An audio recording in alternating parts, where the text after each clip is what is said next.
My name is Ricardo. I always wanted to study in the USA, so I applied for a scholarship to attend a university in New York City. I was very happy when I got accepted, but I was also very nervous. I knew my English was not very good, and I had never been to such a big and busy city before. I arrived in New York City in August, a few weeks before the start of the semester. I was amazed by the skyscrapers, the traffic, and the diversity of people. I felt excited, but also overwhelmed.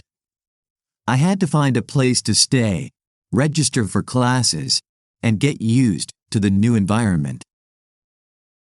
I also had to improve my English as fast as possible because I knew it would be essential for my academic success and social life. The first challenge I faced was understanding the American accent. I had learned English from books and teachers who spoke British English, so I was not familiar with the way Americans pronounced words and phrases. They also spoke very fast and used a lot of slang and idioms that I did not know. For example, one day, I went to a grocery store and asked for some biscuits. The cashier looked at me strangely and said, "You mean cookies?" I was confused because I thought biscuits were the same as cookies. Then I realized that, in American English, biscuits are a type of bread that people eat with butter or gravy, and cookies are sweet treats that people eat as snacks or desserts. Another challenge I faced was speaking English confidently. I was afraid of making mistakes, and I often hesitated or stuttered when I tried to express myself. I felt embarrassed when people asked me to repeat myself or when they corrected my grammar or pronunciation. I also felt shy when I had to speak in front of a group, such as in class presentations or group discussions. I was worried that people would judge me or laugh at me because of my poor English.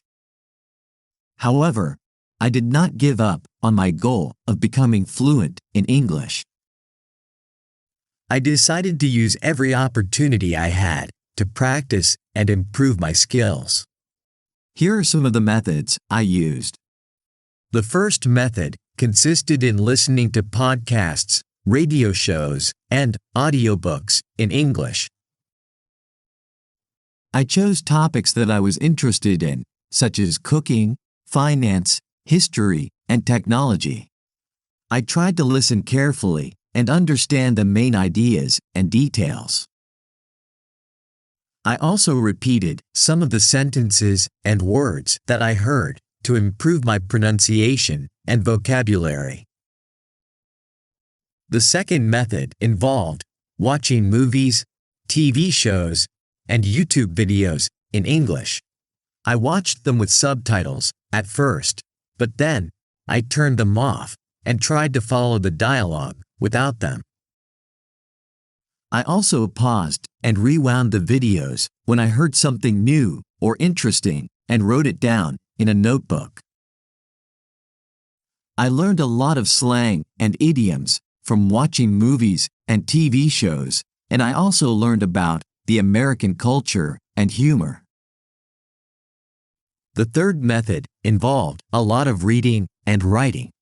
I read books, magazines, and articles in English. I started with easy and simple texts, such as children's books and comics, and then I moved on to more challenging and complex texts, such as novels and academic papers. I used a dictionary to look up the meanings and translations of the words I did not know, and a thesaurus to look up their synonyms. It was fun. I also summarized what I read in my own words to check my comprehension and practice my writing skills. The next method consisted in speaking a lot. I spoke with native speakers and other English learners. I joined a conversation club at the university, where I met people from different countries and backgrounds who wanted to improve their English. We talked about various topics, such as hobbies, family, and current events. I also made friends with some of my classmates and neighbors and hung out with them in my free time. We went to restaurants, museums, parks, and other places, and had fun conversations. I learned to be more relaxed and confident when I spoke English, and I also learned to listen and respond appropriately. The last method was mainly focused on writing. I wrote in English every day. I kept a journal where I wrote about my experiences, feelings, and opinions. I also wrote essays, reports, and emails for my classes and assignments. I asked my teachers and friends to give me feedback on my writing, and I corrected my mistakes and improved my style. I also used online tools to check my spelling, grammar, and readability. By using these methods, I gradually improved my English skills. I was able to understand most of what I read or listened to, and I was able to express myself more clearly and accurately. I also enjoyed learning new things and meeting new people through English. I felt proud of myself and my progress. Of course, I still have a lot to learn, and I still make mistakes sometimes. But I do not let that stop me from continuing to practice and improve.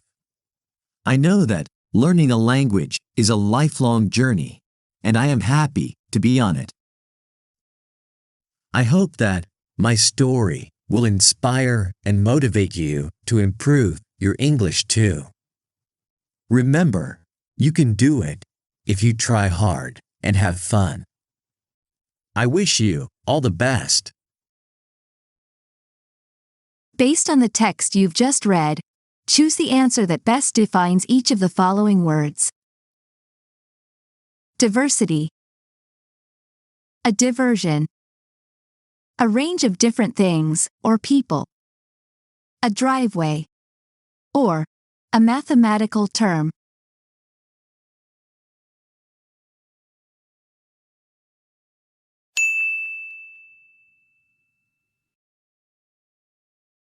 Idiom. A scientific term. An insect. A cookie. Or a figure of speech.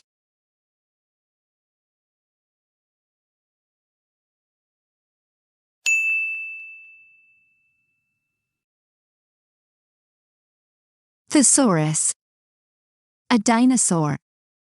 A musical instrument. A planet. Or a book of synonyms and antonyms.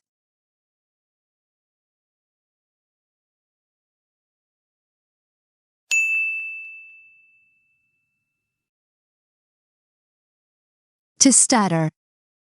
Is it? To laugh loudly. To speak with involuntary breaks or pauses. To run quickly. Or to speak slowly.